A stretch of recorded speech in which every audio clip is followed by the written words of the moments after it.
धुळे सुरत राष्ट्रीय महामार्गावर कोंडाईबारी घाटात दिनांक 31 जानेवारी रोजी सकाळी नवापूर पुणे बसचा भीषण अपघात झाला। महामार्गावर विसरवाडीकडून दहिवेलच्या दिशेने जाणाऱ्या ट्राला माल मोटार वाहनाला एसटी बस मागून धडकल्याने झालेल्या या अपघातात जवळपास 17 प्रवासी जखमी झाले असून बसचा समोरील भाग चक्काचूर झाला। या अपघातात जखमी प्रवाशांना नजीकच्या दहिवेल आणि विसरवाडी ग्रामीण रुग्णालयात उपचारांसाठी हलवण्यात आले।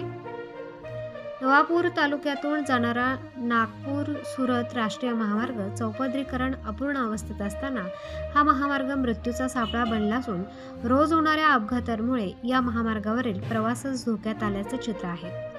कोंडाईबारी घाटात बस आली असता वेगाचा अंदाज न आल्याने पुढे चालणाऱ्या ट्राला वाहनाला धडकली। या अपघातात बसचे कॅबिन चक्काचूर झाले। अचानक झालेल्या या अपघाताने बसमधील जवळपास 17 प्रवासी जखमी झाले आहेत। अपघाताची माहिती मिळताच विसरवाडी पोलीस आणि महामार्ग वाहतूक मदत केंद्र चौकी पोलीस घटनास्थळी दाखल झाले। स्थानिकांच्या मदतीने त्यांनी जखमींना दहिवेल आणि विसरवाडी ग्रामीण रुग्णालयात नरेंद्राचार्य महाराज संस्थाच्या रुग्णवाहिकेतून उपचारांसाठी दाखल केले आहे। प्रतिनिधी रईस शेख, विसरवाडी।